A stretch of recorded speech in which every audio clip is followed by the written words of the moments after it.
Shalom saudara-saudaraku yang dikasih oleh Tuhan Yesus Kristus. Welcome back to my channel. Pada kesempatan ini kami akan membahas mengenai waktu bersama dengan Bapak Dr.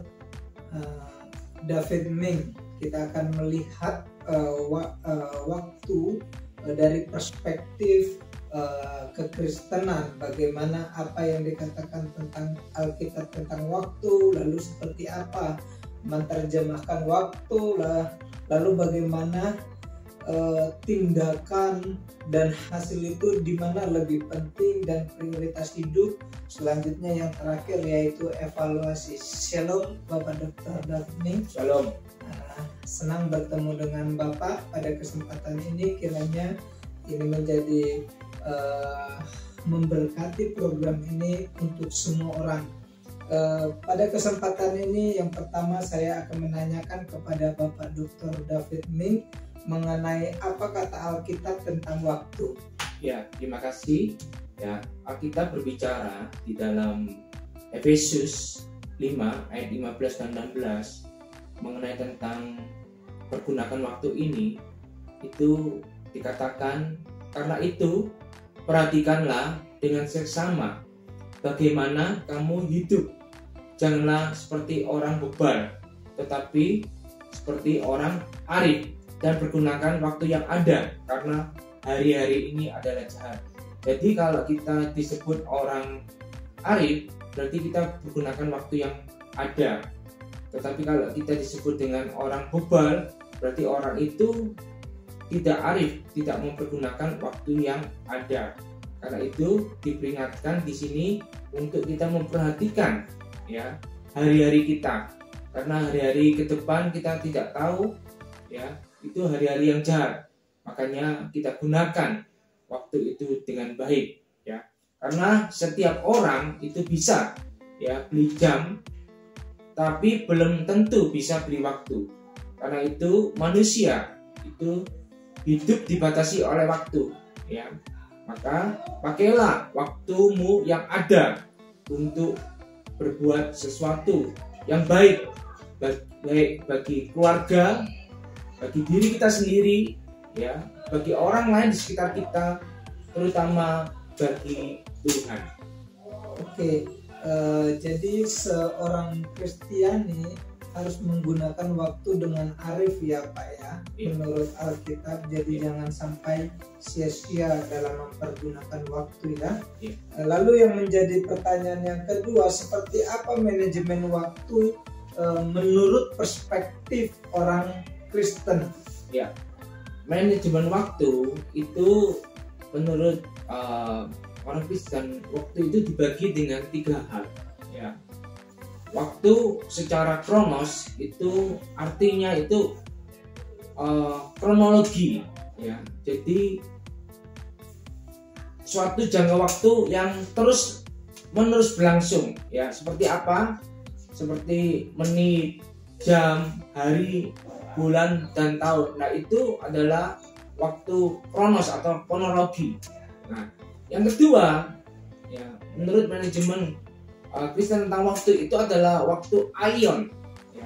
Aion itu adalah waktu tanpa batas ya, kekal, yang sifatnya lama sekali dan tidak ditentukan batas awal dan batas akhirnya. Nah, itu yang disebut dengan aion. Dan yang ketiga itu adalah waktu kairos. Nah, waktu kairos ini adalah suatu kesempatan ya, waktu yang terjadi pada periode yang tertentu ya. Makanya waktu kairos ini adalah waktunya Tuhan ya. Karena itu hari-hari ini adalah hari-hari jahat.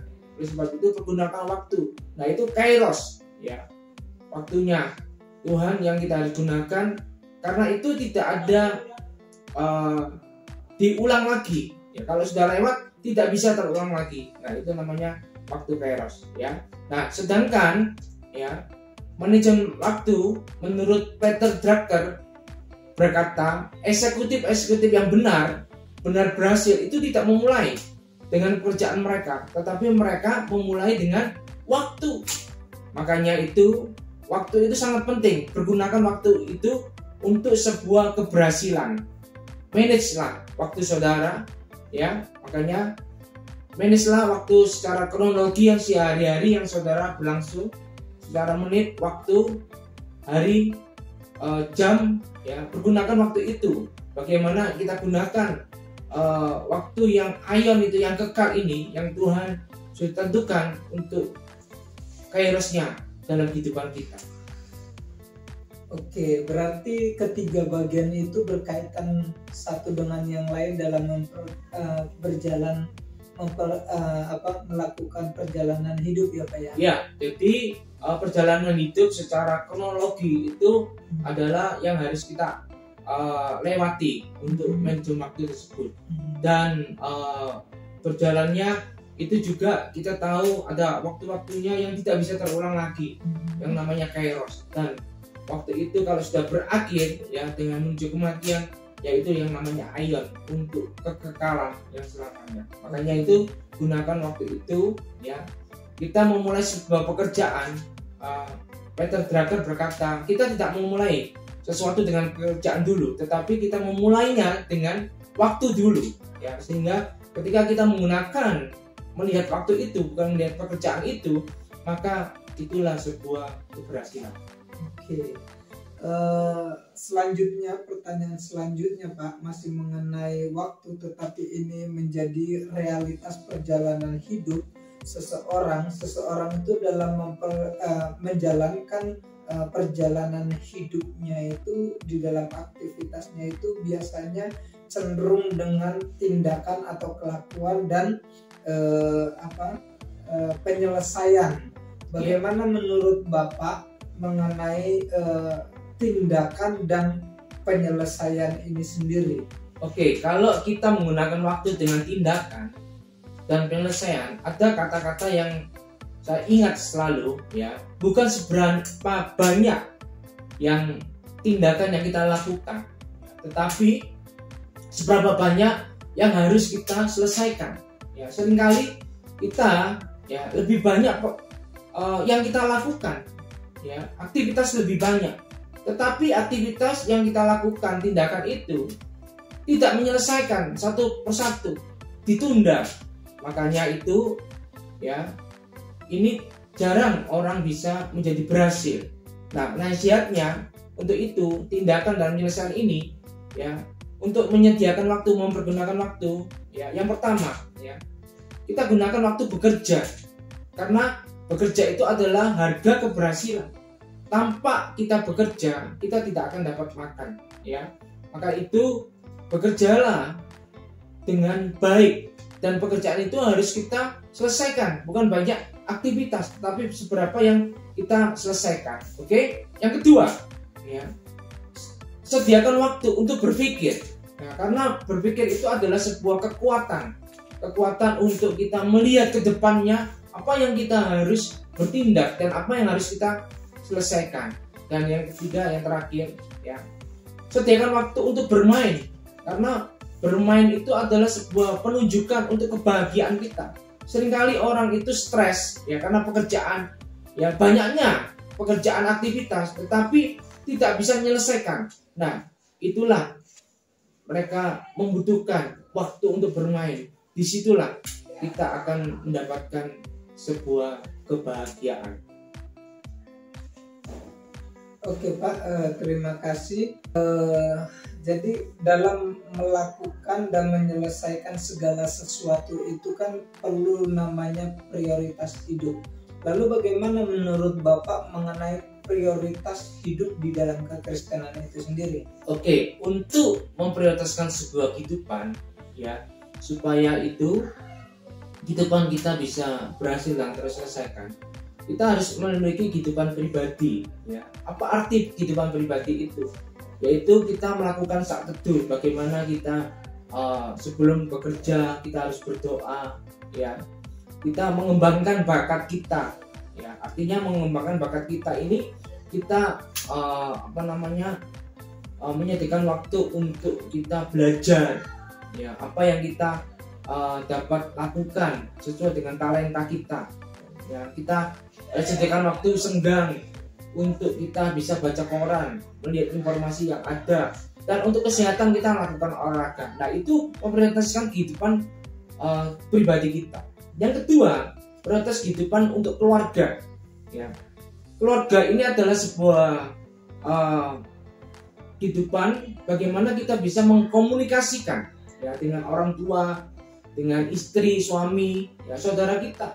Nah, disitulah di dalam keluarga ini prioritas kehidupan kita. Ya, karena keluarga kebanyakan keluarga hancur ya karena mereka lebih memprioritaskan waktunya untuk pribadi bekerja tanpa melihat kehidupan berkeluarga. Dan yang ketiga, yang terakhir adalah memprioritaskan kehidupan untuk kita studi atau ketika kita belajar atau kita bekerja, ketika kita ada tambahan pekerjaan di kantor ya untuk kita diberikan waktu untuk mencari uang tambahan ya. Kita harus memprioritaskan hal itu. Kalau kita mau studi, belajarlah dengan baik. Mungkin ketika kita tidak bisa menyelesaikan studi dengan baik, kita belajar untuk menambah, yaitu dengan les. Nah, disitulah prioritas kehidupan supaya saudara dapat menyelesaikan dengan baik. Oke, terima kasih Pak. Lalu bagaimana mengevaluasi kehidupan kita sehingga kita mengerti apa pandangan Alkitab tentang waktu yang kita lakukan, yang kita isi, bagaimana kita membuat manajemen waktu, bagaimana kita lebih banyak menyelesaikan segala sesuatu daripada tindakan-tindakan yang sia-sia, prioritas hidup dan evaluasi hidup itu sendiri, sehingga kita penting mengevaluasi semuanya ini. Ini adalah klimaksnya Pak. Oke, kita akan melihat ya evaluasi dengan sebuah pertanyaan yang kita sudah diskusikan ya. Bagaimana yang pertama, apakah sasaran ya yang sudah konkret dan sesuai enggak dengan kemampuan kita. Artinya sasaran yang kita lakukan itu nyata enggak, konkret enggak, yang kita bisa selesaikan sesuai dengan manajemen waktu atau tidak ya. Nah, itu sesuai dengan kemampuan atau bakat kita ya. Nah, itu harus kita mengevaluasinya. Kita harus merefleksikan hal itu. Yang kedua, apakah jadwal yang sudah memberi porsi seimbang tidak dengan setiap prioritas yang ada ya. Karena kalau kita jadwal kita ya tidak seimbang dengan prioritas yang kita lakukan, maka itu tidak akan menambah sesuatu yang baik, menambah sebuah kegagalan. Nah, itu harus kita evaluasi, yang kita harus lihat itu. Dan yang ketiga, apakah jadwal ya yang rutin yang setiap hari kita lakukan di dalam pekerjaan itu berjalan dengan baik atau tidak, atau banyak hambatan. Nah, itu mesti harus kita evaluasi tentang hal itu supaya kita bisa melihat menggunakan waktu yang baik. Dan yang terakhir adalah cukupkanlah waktu untuk beristirahat ya, untuk waktu senggang, karena zaman ini ya bagaimana kita stres ya, tidak memiliki waktu untuk istirahat, waktu yang senggang, sehingga tidak menggunakan waktu itu dengan baik ya. Nah, itu adalah beberapa evaluasi yang kita harus lakukan supaya kita menggunakan waktu kita sesuai apa yang kata Alkitab ya. Pergunakan waktu yang ada, karena hari-hari ini adalah hari-hari yang jahat. Maka itu jadilah orang arif, bukan orang bebal. Terima kasih Pak buat waktu yang diberikan kepada kita semua. Kita semua telah mengerti mengenai topik-topik yang menjadi urgent untuk kita lakukan dalam aktivitas sehari-hari. Saya memberikan kesempatan dan waktu kepada Bapak untuk memberikan closing statement kepada teman-teman yang sedang menyaksikan. Oke, closing statement saya ya, bahwa manfaatkanlah waktu yang ada, dan waktu itu akan memberikan sebuah keberhasilan di dalam hidupmu. Tuhan memberkati. Terima kasih teman-teman semua yang telah menyaksikan acara ini. Jangan lupa subscribe dan juga share, like, dan terus ikuti channel ini kita akan mendapatkan hal-hal yang baru dalam menjalankan hidup secara praktis. Tuhan Yesus memberkati. Amin. Oke. Keren nih. Itu ya.